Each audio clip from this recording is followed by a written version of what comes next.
Welcome to Democracy Now!, democracynow.org, the War and Peace Report. I'm Amy Goodman. The World Health Organization says nearly 9,000 people have now contracted the Ebola virus, mostly in West Africa, with a death rate of 70%. On Tuesday, WHO Assistant Director General Bruce Aylward estimated there could be up to 10,000 new Ebola cases per week in the coming months, up from the current 1,000. It's 8,914 cases are the number today. We will go over 9,000 cases this week. This trend, as you can see, the number of reported deaths are 4,447 as of this morning. We anticipate the number of cases occurring per week by that time is going to be somewhere between 5,000 and 10,000 a week. It could be higher, could be lower, but it's going to be somewhere in that ballpark. A second Texas healthcare worker has tested positive for Ebola in the United States after treating the first person diagnosed with the disease here on U.S. soil. The unnamed worker follows the positive diagnosis of nurse Nina Pham, who is said to be in good condition. Both treated Thomas Eric Duncan, who died last week. The Centers for Disease Control has identified what it calls a large group of other workers involved in Duncan's care who may be at risk. The nation's largest nurses union, National Nurses United, has accused hospitals of failing to protect workers from the virus. On Tuesday, the CDC acknowledged it should have acted faster to respond to the Duncan case, saying it could have prevented the workers' infections. CDC Director Thomas Frieden also announced the establishment of new units to respond to Ebola cases. We will be doing, starting today, is establishing a CDC Ebola response team. For any hospital anywhere in the country that has a confirmed case of Ebola, we will put a team on the ground within hours with some of the world's leading experts in how to take care of and protect healthcare workers from Ebola infection. We'll speak with the co-vice president of the largest nurses union in the United States after headlines. The United Nations continues to warn of a worsening crisis for Iraqi civilians displaced by ISIS advances in Iraq. On Tuesday, a spokesperson for the Office of Coordination of Humanitarian Affairs said over 180,000 people have fled the town of Heat. After the capture of Heat by ISIS and affiliated armed groups over the weekend, we estimate that 180,000 people have fled from that town. This is located just 180 kilometers from Baghdad.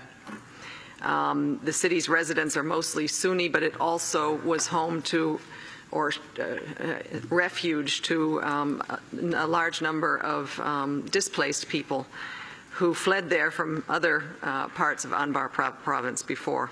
It is an absolute tragedy to see these people uprooted and the Iraq that was once home to such a rich variety of peoples being segregated and pushed away and lumped together. On Tuesday, President Obama met with the defense ministers from over 20 governments involved in the U.S.-led campaign against the Islamic State.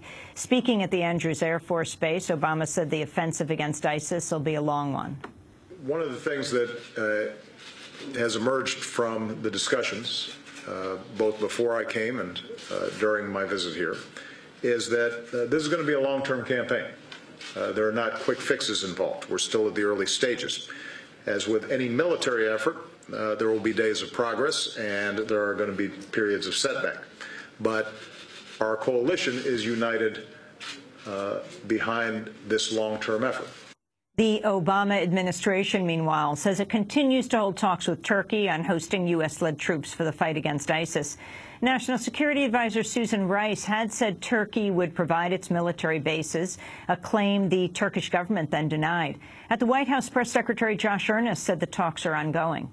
This issue of military bases in Turkey is an issue that continues to be discussed between American officials and Turkish officials. So at this point, there is no formal agreement on that front?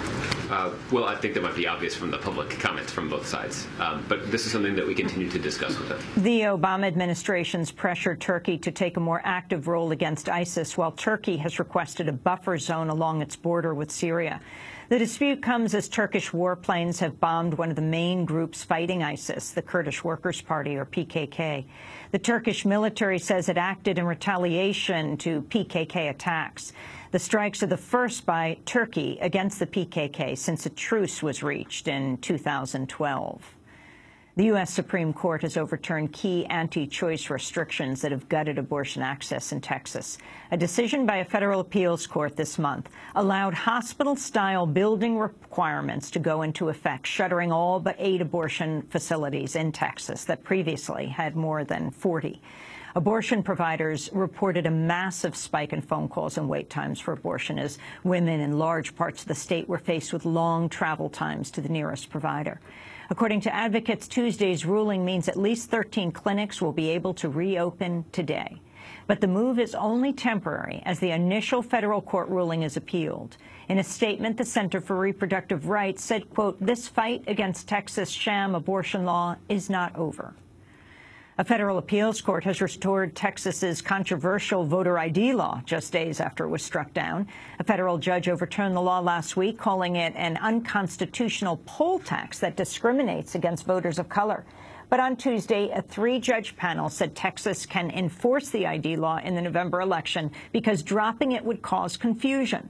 The panel did not rule on whether the law should permanently stand. In Hong Kong, police in riot gear have launched a crackdown on pro-democracy activists who've been protesting for weeks to demand greater political freedom. Police used pepper spray and batons, arresting 45 people. The protests have been further galvanized by video footage from a local TV broadcaster that shows a group of plainclothes police dragging a man behind a building, then beating and kicking him. Hong Kong's security chief says the officers have been temporarily removed from current duties. Protesters are vowing to defy the crackdown and continue their call for free elections without intervention from China. In Nigeria, demonstrators are marking 6 months since the kidnapping of more than 200 schoolgirls by Boko Haram. On Tuesday, dozens of people with the Bring Back Our Girls campaign rallied in the capital, Abuja. We as civil citizens had written the president a week ago notifying him that we were coming to see him, to inquire why our girls are not yet back. It is no longer about updates on what is going on, which we never get anyway. We are here today to demand the immediate and urgent return of our girls. We are angry Nigerians. It's taken too long. It's 183 days today, 6 months. An American military contractor has been killed and another wounded in a shooting in the Saudi Arabian capital of Riyadh. The 2 are employees of a subsidiary of the Virginia-based contracting giant Northrop Grumman. The Saudi government says it's arrested a suspect who formerly worked with the 2 victims. In Washington, State Department spokesperson Jen Psaki said the U.S. has issued a security advisory to Americans in Saudi Arabia.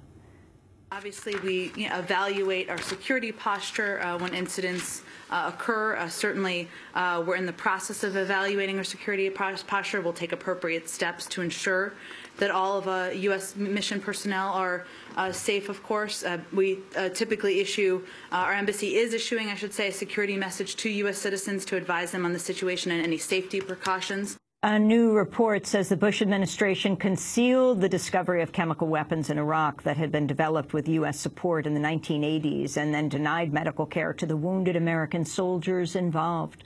According to the New York Times, U.S. troops secretly reported finding over 5,000 chemical warheads, shells, or bombs after the 2003 invasion. All the chemical weaponry predated 1991, just a year after Saddam Hussein stopped being a U.S. ally and recipient of the Western military aid that helped build his arsenal. At least 17 American and 6 Iraqi troops were wounded in their handling of the munitions in 6 separate incidents between 2004 and 11. The weapons' existence was kept from the troops entering those areas, and officials denied the victims the care they needed. One soldier talked about his health problems as a result of chemical exposure. I still have residual blisters every now and then. I still have a lot of trouble breathing. I have a constant headache. I haven't not had a headache since 2008. The only thing I can think of is politics. Doesn't jive with the story they wanted. In addition to raising new questions about the neglect of soldiers' health and the Bush administration's false pretext for going to war, the disclosure also carries implications for Iraq's ongoing crisis. The Islamic State now controls most of the territory where the chemical weapons were found. In Missouri, police say ballistic evidence shows a man fatally shot by police last week opened fire first. An off-duty officer killed 18-year-old Vonderett Myers after approaching a group Myers was standing with on the street. Myers' family has insisted he was unarmed, holding only a sandwich he'd bought moments before. But the Missouri Highway Patrol says new residue tests and ballistic evidence supports the officer's claim that Myers fired at least 3 times before the officer shot back. Myers' killing has sparked new protests as demonstrators continue to rally for justice 2 months after the fatal police shooting of unarmed black teen Mike Brown. A top labor leader and champion for public education in Chicago has been diagnosed with a brain tumor. Karen Lewis, the president of the Chicago Teachers Union, has led the struggle against school closures and privatization in Chicago, culminating in a teacher strike that made national headlines 2 years ago. Her medical condition will prevent her from running against Chicago Mayor Rahm Emanuel in next year's mayoral election, a move she'd been strongly considering. A recent poll had placed Lewis ahead of Emanuel by 9 points. In a statement, a spokesperson said, quote, Karen Lewis has decided to not pursue a mayoral bid, yet she charges us to continue fighting for strong neighborhood schools, safe communities, and good jobs for everyone. The 61-year-old union leader has been a longtime advocate of Chicago public schools and was held up by many as a national figure in the fight against the privatization of public schools. She has come up against Emanuel on numerous occasions, most notably in September 2012, Chicago's teachers' strike. Again, Karen Lewis diagnosed with a cancerous brain tumor.